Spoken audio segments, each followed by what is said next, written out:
इतनी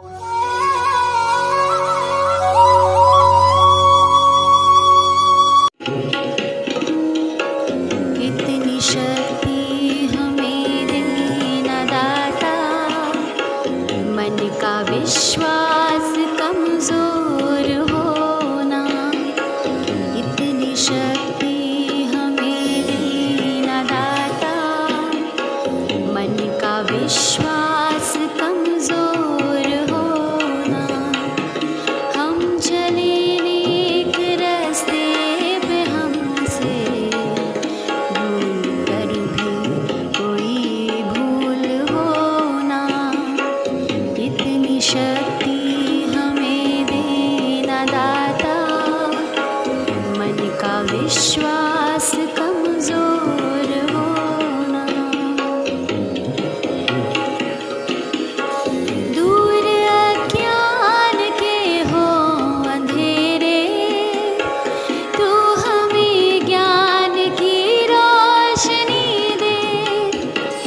हर बुराई से बचते रहे हम, जितनी भी दे भली जिंदगी दे। बैर होना किसी का किसी से, भावना मन में बदले की होना। हम चले नेक रास्ते पे, हमसे भूल कर भी कोई भूल होना। इतनी शक्ति हमें देना दाता, मन का विश्वास कमजोर होना। हम न सोचे हमें क्या मिला है, हम ये सोचे किया क्या है अर्पण। फूल खुशियों के बांटे सभी को, सबका जीवन भी बन जाए मधुबन। अपनी करुणा का जल तू बहा के, कर दे पावन हर एक मन का कोना। हम चले नेक रास्ते पे, हमसे भूल कर भी कोई भूल होना। इतनी शक्ति हमें देना दाता, मन का विश्वास कमजोर होना। सवेरे की नमस्ते। आज का विचार है we aim above the mark to hit the mark. हम लक्ष्य तक पहुंचने के लिए लक्ष्य से ऊपर निशाना लगाते हैं। अर्थात अगर हमें 100% अंक प्राप्त करने हैं तो हमें 200% अंकों की मेहनत करनी होगी, तभी हमारा लक्ष्य पूरा हो सकता है। आज के लिए इतना ही, धन्यवाद। हेलो फ्रेंड्स, आज का शब्द है अनबीटन, जिसका अर्थ है अजय, अदम्य। Example: Ashok the great was an unbeaten emperor. महान अशोक एक अजय सम्राट थे। धन्यवाद। 26 मार्च के इतिहास में हम सबसे पहले जानेंगे 1912 में पेड़ों की कटाई को रोकने के लिए किया गया चिपको आंदोलन आज के दिन ही उत्तराखंड के चमोली जिले में प्रारंभ हुआ था। इस आंदोलन का मुख्य उद्देश्य व्यवसाय के लिए हो रही वनों की कटाई को रोकना था और इसे रोकने के लिए महिलाएं वृक्षों से चिपककर खड़ी हो गई थी। वैसे तो चिपको आंदोलन के नेता सुंदरलाल बहुगुणा थे, लेकिन यह आंदोलन सैकड़ों विकेंद्रित तथा स्थानीय स्वस्फूर्त प्रयासों का परिणाम था। आज ही के दिन सन 1898 में मुस्लिम शिक्षाविद सर सैयद अहमद खां का निधन हुआ था। मुस्लिम समाज में आधुनिक शिक्षा को लोकप्रिय बनाने के लिए उन्होंने मॉडर्न एजुकेशन कॉन्फ्रेंस की स्थापना की थी, जिसे आज हम अलीगढ़ मुस्लिम विश्वविद्यालय के नाम से जानते हैं। सन 1907 में हिंदी की सर्वाधिक प्रतिभावान कवित्रियों में से एक महादेवी वर्मा का जन्म उत्तर प्रदेश के फर्रुखाबाद में आज के ही दिन हुआ था। वे हिंदी साहित्य की छायावादी युग के प्रमुख 4 स्तंभों में से एक मानी जाती हैं। आज ही के दिन सन 1845 में एडहेसिव मेडिकेटेड प्लास्टर को पेटेंट प्रदान किया गया था। आज के लिए बस इतना ही, धन्यवाद। शुभ प्रभात। आज का विशेष महादेवी वर्मा हिंदी की सर्वाधिक प्रतिभावान कवयित्रियों में से हैं। वे हिंदी साहित्य में छायावादी युग के 4 प्रमुख स्तंभों में से एक मानी जाती हैं। आधुनिक हिंदी की सबसे सशक्त कवयित्रियों में से एक होने के कारण उन्हें आधुनिक मीरा के नाम से भी जाना जाता है। कवि निराला ने उन्हें हिंदी के विशाल मंदिर की सरस्वती भी कहा। उन्होंने अपने काव्य में मन की पीड़ा को इतने स्नेह और श्रृंगार से सजाया कि दीप शिखा में वह जन जन की पीड़ा के रूप में समाज में स्थापित हुई और प्रतिष्ठा पाई।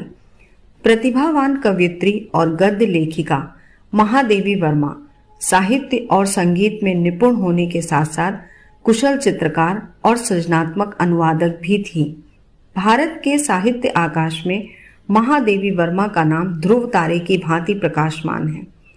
वर्ष 2007 उनकी जन्म शताब्दी के रूप में मनाया गया। 27 अप्रैल 1982 को भारतीय साहित्य में अतुलनीय योगदान के लिए ज्ञानपीठ पुरस्कार से उन्हें सम्मानित किया गया। नमस्कार, आज हम जानेंगे कुछ राज्यों और उनकी भाषाओं के बारे में। राज्य हैं मणिपुर, ओडिशा, महाराष्ट्र और गुजरात। सबसे पहले हम जानेंगे मणिपुर और उसकी भाषाओं के बारे में। मणिपुर राज्य की भाषा है मणिपुरी और वहाँ पर मणिपुरी के अलावा नेपाली, हिंदी और बंगाली भाषा भी बोली जाती है। दूसरा राज्य ओडिशा। ओडिशा में ओरिया भाषा है और ओरिया के अलावा बोले जाने वाली भाषाएं हैं हिंदी, तेलुगु और संताली। तीसरा राज्य महाराष्ट्र। महाराष्ट्र की भाषा मराठी और वहाँ पर मराठी के अलावा हिंदी, उर्दू और गुजराती भाषा बोली जाती है। चौथा राज्य गुजरात। गुजरात की भाषा है गुजराती। गुजराती के अलावा बोले जाने वाली अन्य भाषाएं हैं हिंदी, सिंधी, मराठी और उर्दू। आज के लिए बस इतना ही। धन्यवाद। विद्यालय में पढ़ पढ़ कर कालू बंदर हो गए विद्वान, इसी बात का हाथी जी ने शेर चचा का खींचा ध्यान। देखो तो यह कालू बंदर पढ़ लिख कर हो गया महान, साल ओढ़ा कर बंदर जी का किया गोष्ठी में सम्मान। पढ़ने लिखने से ही आता है दुनियादारी का ज्ञान, खुला पुस्तकालय जंगल में पढ़ते हैं सब चतुर सुजान। धन्यवाद। सवेरे का नमस्कार। आज की बाल कहानी है भूरा की गेंद और किसान। एक किसान के पास एक बड़ा सा खेत था। उसने इस साल खेत में आलू लगाए। जमीन से आलू खोदने का समय आ गया था। किसान कमजोर था और आलू जमीन से खोदना उसके बस में नहीं था। भूरा कुत्ता उसके खेत के पड़ोस में ही रहता था। आज भूरे की गेंद खो गई। वह किसान के खेत में गेंद ढूंढने जा पहुंचा। भूरा ने किसान से पूछा कि मेरी गेंद कहाँ गई। उसने भूरा को देखा और कहा, गेंद को तो जमीन खा गई।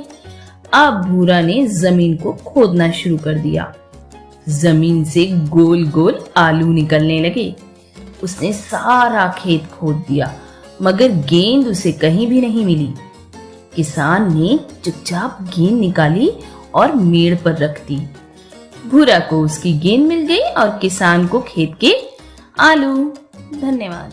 नमस्कार। आज मोटिवेट और सेल्फ का विषय है हमारे प्रयास, सफलता और अनुभव। हम कई बार प्रयास करते हैं, बार बार प्रयास करते हैं। हमारी कोशिशें हमें अपनी मंजिलों की ओर जाने के लिए प्रेरित करती हैं, लेकिन इन कोशिशों के आधार पर हम जो कुछ भी हासिल करते हैं वो सफलता से कहीं अधिक सीख होती है। अनुभव एक अद्भुत चीज़ है जो हर किसी के पास अपना अपना होता है, लेकिन हर किसी को वो हमेशा दूसरों से बेमिसाल लगता है। हर किसी को ये लगता है कि जो अनुभव की पूंजी उसने हासिल कर ली है, जो कुछ भी उसके पास है वो दुर्लभ है।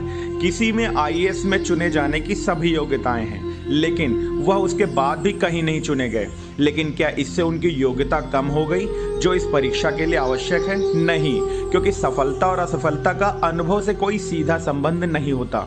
हाँ, होता बस इतना है कि सफलता हमारी योग्यता को सर्टिफिकेट दे देती है कि वो व्यक्ति काबिल है। दूसरी ओर जो नियम कायदों के तहत जिंदगी में तयशुदा चीजें हासिल न कर पाता, हम अक्सर उसके अनुभव की अनदेखी करने लगते हैं। मूल प्रश्न ये है कि हम अपने अनुभवों की रोशनी से जिंदगी को कैसे आगे ले जाते हैं। हमें लगता है कि हर किसी को असफलता को सामान्य तरीके से स्वीकार करने का प्रशिक्षण मिलना चाहिए। असफल लेकिन अनुभवी लोगों का हमारे पास होना एक बड़ी मददगार बात है, बशर्ते सही भावना और संदर्भ में ऐसी पूंजी का उपयोग किया जाए। धन्यवाद। आपका दिन शुभ।